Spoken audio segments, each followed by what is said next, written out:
Hello students, मैं अंजलि पयाल स्वागत करती हूँ आपका आईसीटी वर्चुअल क्लासरूम देहरादून से। कैसे हैं आप सब लोग? उम्मीद करती हूँ आप सब लोग अच्छे होंगे और अपनी लाइफ में बहुत बेहतर कुछ कर रहे होंगे। आज हम बात कर रहे हैं क्लास 8 के साइंस की और चैप्टर है आपका कोल एंड पेट्रोलियम। कोयला और पेट्रोलियम पर हम लोग यहाँ पर बात करेंगे। रिवीजन हम इस चैप्टर का कर रहे हैं आज से, क्योंकि दो हमारे पास चैप्टर है केमिस्ट्री में। एक आपका कोल एंड पेट्रोलियम है, दूसरा कंबशन एंड फ्लेम के बारे में हम लोगों ने यहाँ पर पढ़ा था।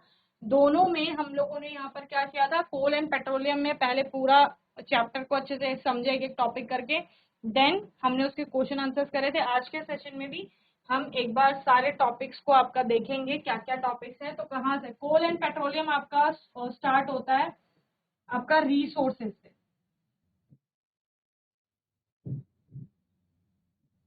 यानी संसाधन। अब रिसोर्स या संसाधन आपका किसे कहा जाता है, बताइए।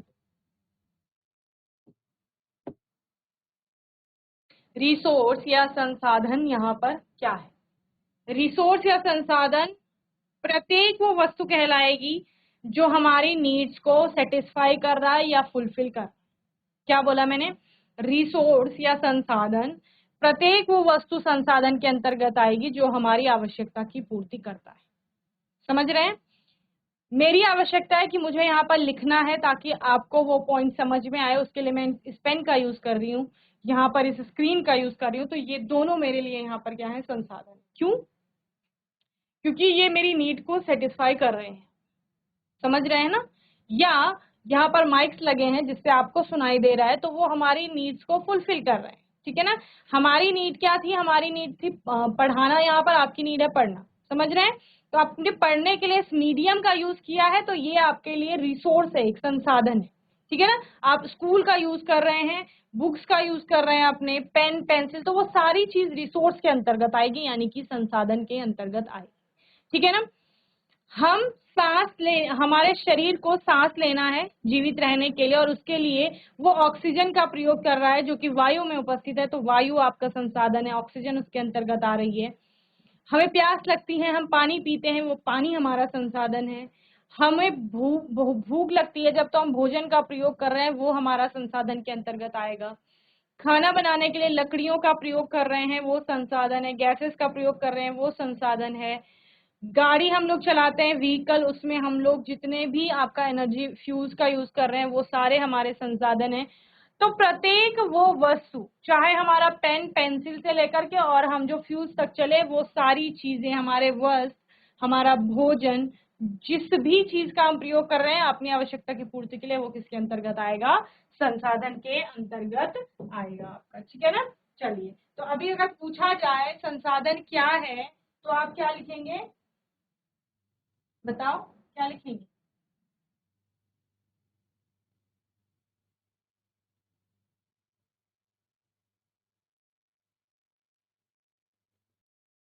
लिखिए, anything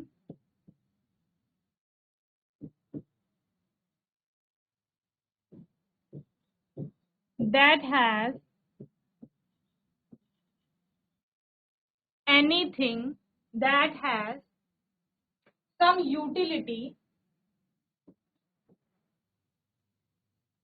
some utility to satisfy our needs, to satisfy our needs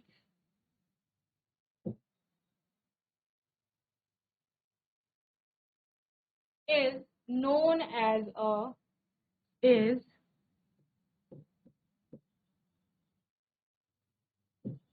known as a resource। ठीक है ना?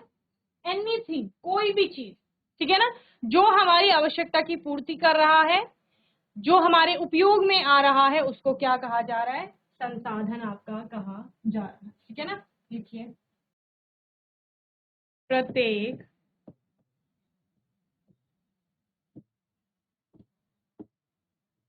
वह वस्तु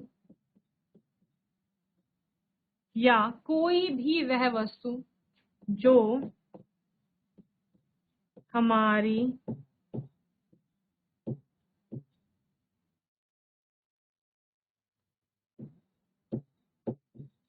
आवश्यकताओं,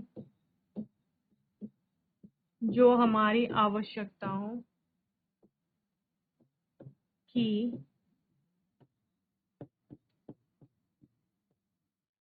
पूर्ति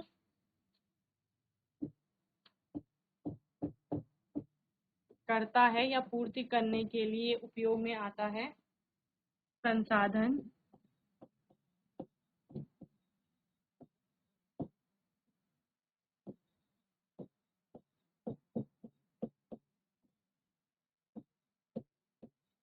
कहलाता है। ठीक है, anything that has some utility to satisfy our needs is known as a resource. प्रत्येक वह वस्तु जो हमारी आवश्यकताओं की पूर्ति करता है संसाधन कहलाता है। ठीक है ना, तो एक पॉइंट क्लियर हो गया कि संसाधन आपका क्या है यहाँ पर।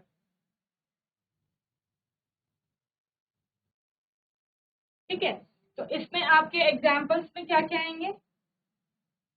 सॉइल, मिट्टी, है ना, वाटर, ओके, और बोलो एयर, मिनरल्स, फॉरेस्ट, फॉरेस्ट यानी जंगल, वन, और क्या हो सकते हैं? ये तो किस में आएगा? नेचुरल, नेचर्स गिफ्ट में। ठीक है ना, यानी जो प्रकृति से हमें मिल रहा है, और मनुष्य जिनको बनाता है, जैसे क्लोथ्स हो गए, रोड्स हो गई, और बिल्डिंग्स हो गई, आपकी हाउस हो गया,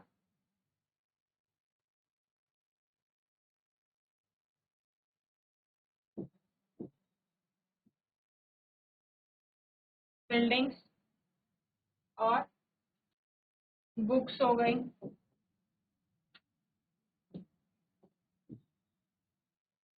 कंप्यूटर है आपके, टेलीविजन है, और मोबाइल फोन है, जितने भी इलेक्ट्रॉनिक गैजेट्स हैं, और बताओ बहुत सारी चीजें, पेंसिल से लेकर आपका इरेजर तक, सब कुछ किस में आएगा? आपके रिसोर्स में आएगा, यानी कि संसाधन में आएगा। ओके,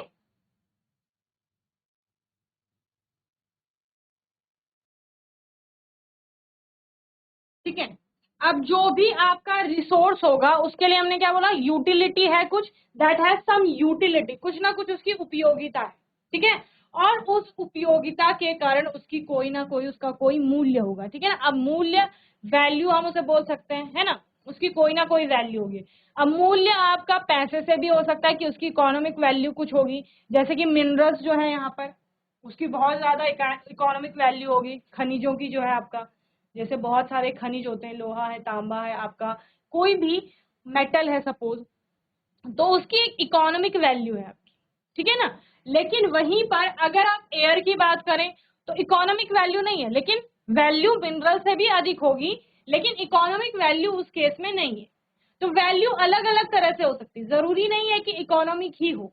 ठीक है ना, वैल्यू का मतलब यहाँ पर उसको हम किस तरह से उपयोग कर रहे हैं, और उसकी उपयोगिता का, या वह उसका जो हम उपयोग कर रहे हैं वो हमारे जीवन पे कितना प्रभाव डाल रहा है, या वो कितना इंपॉर्टेंट है हमारे लिए। समझ रहे हैं ना, उससे आप उसकी उपयोगिता का पता लगा सकते हैं। तो यहाँ पर आप एक पॉइंट लिखेंगे उपयोगिता से रिलेटेड, दैट इट्स यूज और यूटिलिटी, इट्स यूज और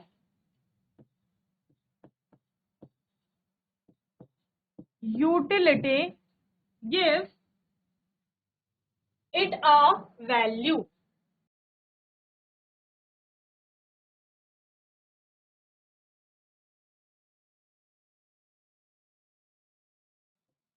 ठीक है, इसका उपयोग या इसकी उपयोगिता किसका? उस रिसोर्स की। ठीक है ना, रिसोर्स की का जो उपयोग कर रहे हैं हम, या उसकी जो उपयोगिता है, वह क्या देती है? उसको एक मूल्य प्रदान करती है या देती है। ठीक है, वैल्यू मीन्स वर्थ। ठीक है, then some resources have economic value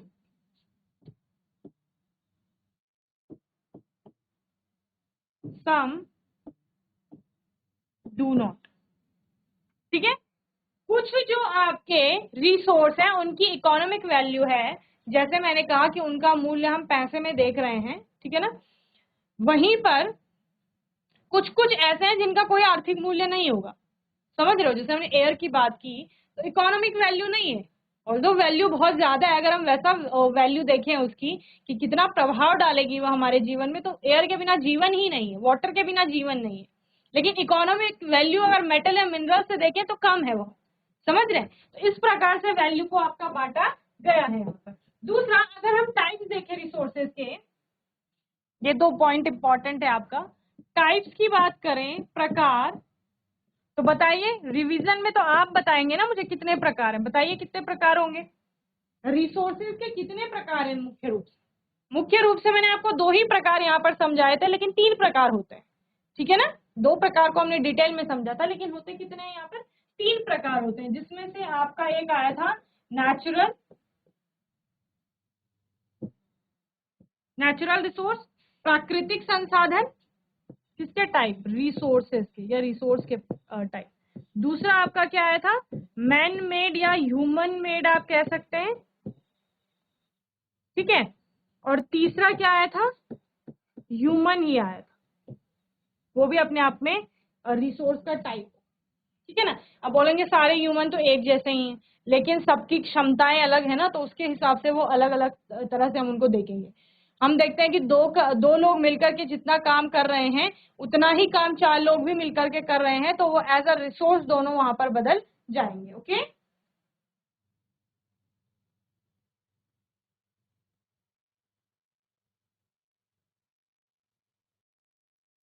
तो नेचुरल रिसोर्स जो आपका पहला है उसका अर्थ क्या है। नेचुरल का मतलब प्राकृतिक, अगर हम हिंदी में बोलते, अब प्राकृतिक का मतलब क्या है,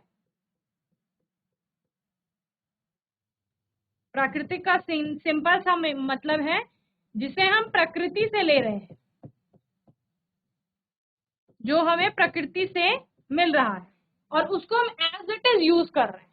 जैसे वायु है, कोई मॉडिफिकेशन नहीं है, ऑक्सीजन को हम एज इट इज ले रहे हैं, पानी है उसको एज इट इज ले रहे हैं, जंगल है हमारे उनको हम एज इट इज ले रहे हैं। तो कैसे है, आपका प्राकृतिक है, संसाधन है उपयोग कर रहे हैं लेकिन प्राकृतिक संसाधन है। और सनलाइट हो गया आपका, है ना, या फ्यूल्स होते हैं आपके, तो वो सारे किस में आएंगे, प्राकृतिक संसाधन में आपका आएंगे, क्योंकि प्रकृति से हम उनको एज इट इज ले रहे हैं। दूसरा, हमने प्रकृति से क्या लिया, फॉरेस्ट की बात हम कर रहे थे, जंगल है, लकड़ी ली हमने जंगल से, और उस लकड़ी से हमने क्या बना दिया, फर्नीचर बना दिया आपका।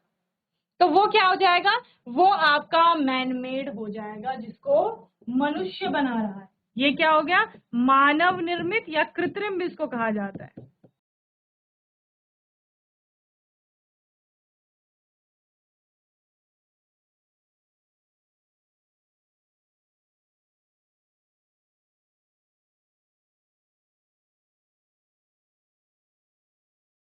अब मनुष्य बनाएगा, लेकिन जो आपका चीजें यूज करेगा वो प्रकृति से तो लगेगा, खुद से क्या इनोवेशन होगी, खुद से कोई इनोवेशन नहीं होगी, समझ रहे हैं। अब यहाँ पर मानव निर्मित में आप ये सारी चीजें पढ़ेंगे, समझ रहे हैं, जिसके बहुत सारे एग्जाम्पल होंगे। जैसे आपने कंप्यूटर की बात की, इंटरनेट हो गया आपका, बुक्स हो गई, फर्नीचर हो गया आपका, बिल्डिंग्स हो गई, रोड्स हो गई, तो ये सिर्फ सब किस में आ रही है, आपकी ह्यूमन मेड में या मैन मेड में आपका आ रहा है, ठीक है। अब ह्यूमन जो है वो अपने आप में भी एक रिसोर्स है। यहाँ तो आपने और प्राकृतिक संसाधनों की बात की कि किस किस चीज को हम अपने उपयोग में ला रहे हैं, वो सारी प्राकृतिक संसाधन है। यहाँ आपने बोला कि उन चीजों में से हम किन चीजों को और मॉडिफाई कर सकते हैं और उनके आपका रिसोर्स बना सकते हैं, अपने लिए और चीजें बना सकते हैं जो हमारे यूज में आए। अब ह्यूमन रिसोर्स में आपका क्या आएगा, मैंने आपको बोला था कि 2 लोग मिलकर एक काम कर रहे हैं, 4 लोग मिलकर के एक काम कर रहे हैं, उनका काम सेम हो सकता है ना, लेकिन है कौन, वो इंसान ही तो है जो काम कर रहे हैं। तो मनुष्य अपने आप में एक रिसोर्स है, क्योंकि वो क्या करता है, वो अपनी स्किल के बेसिस पर, जो उसके अंदर कौशल है, जो उसकी कार्य क्षमता है उसके आधार पर कुछ नया डेवलप करता है और कुछ नया इनोवेट करता है, तो वो अपने आप में भी क्या है, आपका एक रिसोर्स है, ह्यूमन रिसोर्स जिसको कहा जाए। ठीक है, जिसके अंदर क्या आएंगे, आपके मनुष्य आएंगे, उनकी ज्ञान के आधार पर, ठीक है, उनमें कौशल क्या है उसके आधार पर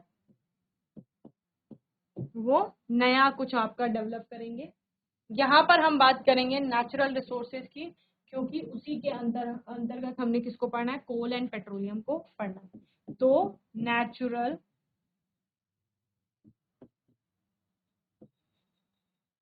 रिसोर्स जिसको क्या कहा जाता है, आपका प्राकृतिक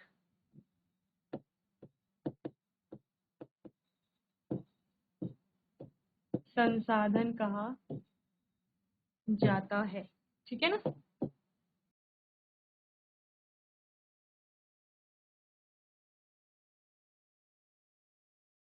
प्राकृतिक संसाधन क्या है, प्रत्येक वो चीज जो नेचर हमें प्रोवाइड कर रही है, जो हमारी आवश्यकताओं की पूर्ति कर रहा है, पहली चीज वो संसाधन है। और दूसरी चीज वो संसाधन जो हमें प्रकृति प्रोवाइड कर रही है, प्रकृति से हम ले रहे हैं, उसको प्राकृतिक संसाधन कहा जाएगा। सिंपल सी बात, ठीक है ना। चलिए लिखिए, everything that nature provide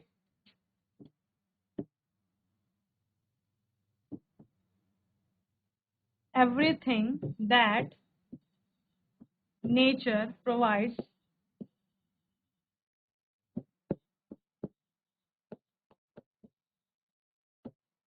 okay, प्रत्येक वो चीज जो हमें प्रकृति से मिल रही है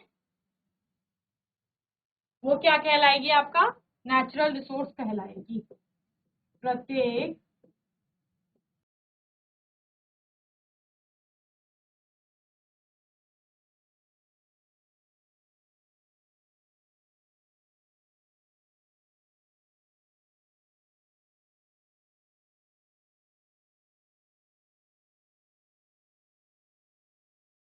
या प्रत्येक वह संसाधन, एवरीथिंग, और आप एवरी रिसोर्स आप लिख सकते हो, ठीक है ना,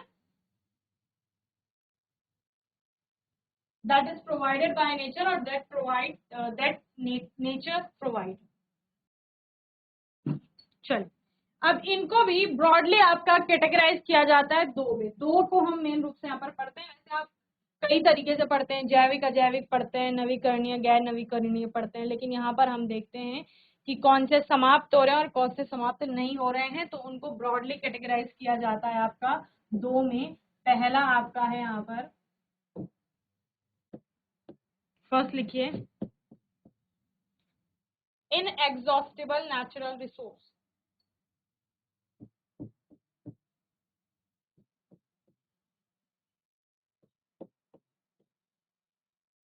इनएग्जॉस्टिबल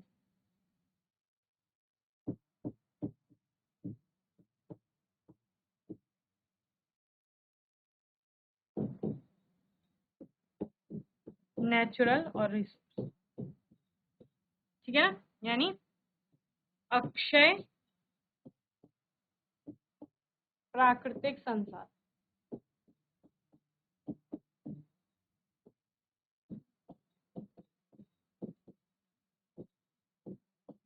इनएग्जॉस्टिबल का मतलब क्या होता है, जो कभी समाप्त नहीं।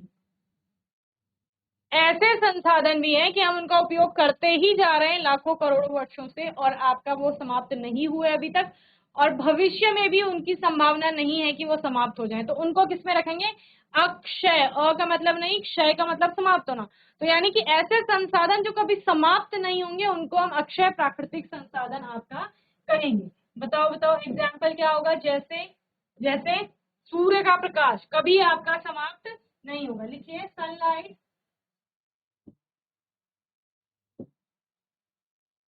एंड एयर, ठीक है, कभी आपका समाप्त नहीं हो। और सनलाइट एंड एयर आप बोल सकते हैं, इसके साथ साथ वाटर, ब्रॉड वे में वाटर को इनएग्जॉस्टिबल माना जाता है। जल को क्या माना जाता है कि जल हमारा अक्षय प्राकृतिक संसाधन है। क्यों? क्योंकि वाटर साइकिल जब चल रही है तो उस वाटर साइकिल में आपका वाटर का जो क्वांटिटी है वो रिटेन हो रहा है, या आप बोल सकते हैं कि हमें जल कहीं ना कहीं वायुमंडल में या अपने एटमॉस्फेयर में या यूनिवर्स में कहीं ना कहीं किसी न किसी रूप में पाया जा रहा है। समझ रहे हैं ना? चाहे हम वायुमंडल में वेपर्स के फॉर्म में उसे देख रहे हैं, अपने एनवायरमेंट में हम बोल रहे हैं कि वो नदी में है या तालाब में है आपका, या फिर कहाँ है, इसके अलावा ग्लेशियर्स पे हो सकता है, या फिर बादलों के रूप में आपका आसमान में हो सकता है। तो अगर कहीं पर कोई नदी सूख रही है तो उसका पानी ऊपर जा रहा है, बादलों में जा रहा है, तो वहां पर पानी के रूप में विद्यमान है। तो यूनिवर्स में कहीं ना कहीं वो आपका विद्यमान है, इसलिए उसको क्या कहा जा रहा है? अक्षय प्राकृतिक संसाधन कहा जा रहा है। लेकिन अगर किसी लोकल एरिया की बात करें आप, कि वहां पर कोई नदी थी, वो सूख गई, तो उस केस में आप क्या बोलेंगे कि उसका पानी तो खत्म हो गया है ना, तो वो किस में, वो एग्जॉस्ट, आप बोलेंगे कि वो तो एग्जॉस्ट कर गया। लेकिन ब्रॉड वे में अगर हम बोले तो वाटर हमारा इनएग्जॉस्टिबल नेचुरल रिसोर्स में आता है यहाँ पर, ठीक है ना? तो इनएग्जॉस्टिबल या अक्षय प्राकृतिक संसाधन कौन से हैं बताओ? जिनके असीमित भंडार हैं, असीमित भंडार या असीमित मात्रा जिनकी है, कोई सीमा नहीं है। जब सीमा नहीं है, कोई मात्रा नहीं है पर्टिकुलर, तो खत्म नहीं होंगे कभी भी। ह्यूमन एक्टिविटी के कारण हम कितना ही उपयोग करते जा रहे हैं, ऑक्सीजन तो हम ले ही रहे हैं ना, कितने वर्षों से ले रहे हैं।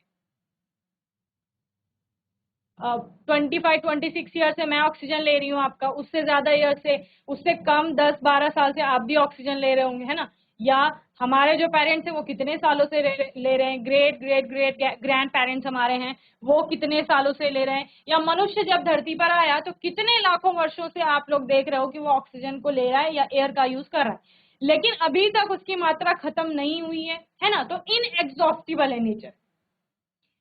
आप बोलेंगे कि हम लोग अति दोहन करेंगे, हम लोग गलत तरीके से पेड़ों को काटेंगे, उससे ऑक्सीजन कम होगी, उससे हमारा पानी कम हो जाएगा, वो अलग चीज है। लेकिन अभी भी इनएग्जॉस्टिबल की कैटेगरी में हम इनको पढ़ रहे हैं। सेकेंड कैटेगरी इसकी क्या आती है? ठीक इसके विपरीत, जिसको कहा जाता है एग्जॉस्टिबल। क्या कहा जाता है बच्चे? एग्जॉस्टिबल।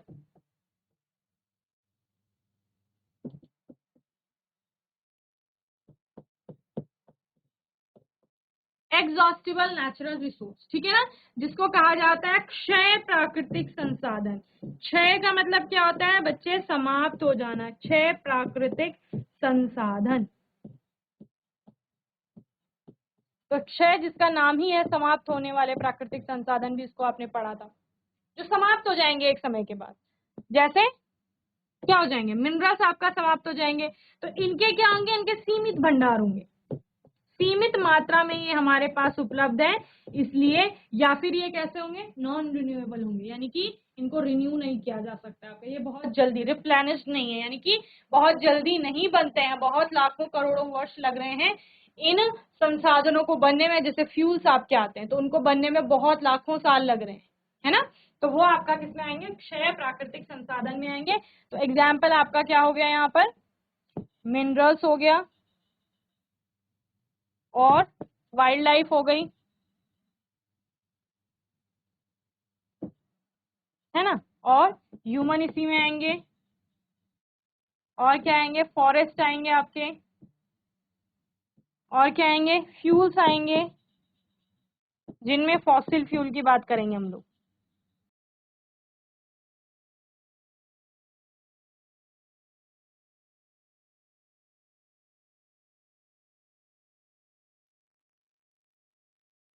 चलिए, तो यहां पर देखें, हमने स्टार्ट कहां से किया था? आपका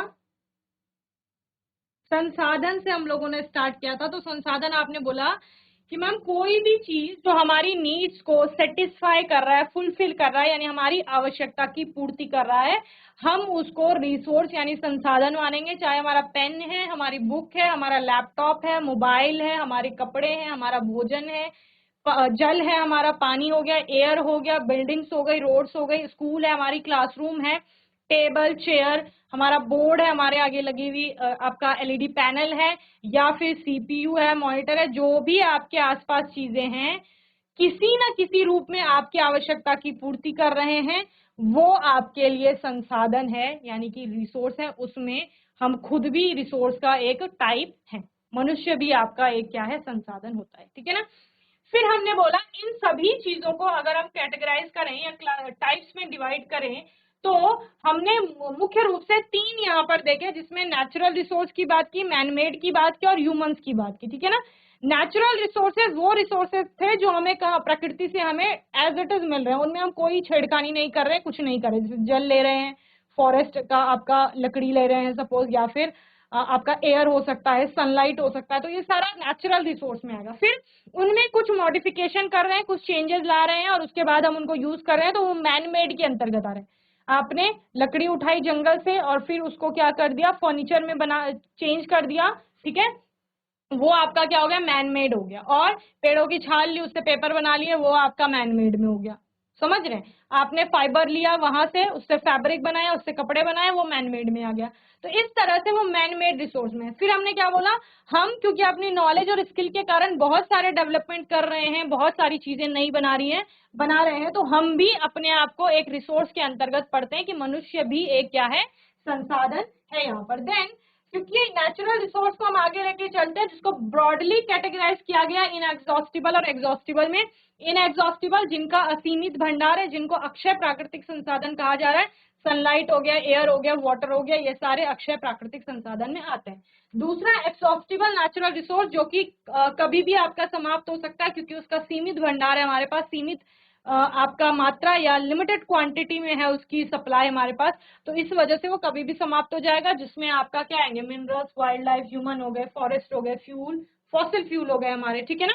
आने वाले सेशन में इस फॉसिल फ्यूल पर हम लोग बात करेंगे, इसको आप एक बार घर में पढ़ करके आएंगे, फॉसिल फ्यूल्स, ठीक है, जीवाश्मीय ईंधन। तो पहले ईंधन को पढ़ेंगे, ईंधन क्या होता है, जीवाश्म क्या होता है, फिर उसी को जीवाश्म ईंधन आपका कहा जाता है। ओके, चलिए, तो मैं उम्मीद करती हूँ आज का सेशन आप सभी को समझ में आया होगा। आज के सेशन में हमने कोल एंड पेट्रोलियम चैप्टर का यहाँ पर रिवीजन किया है।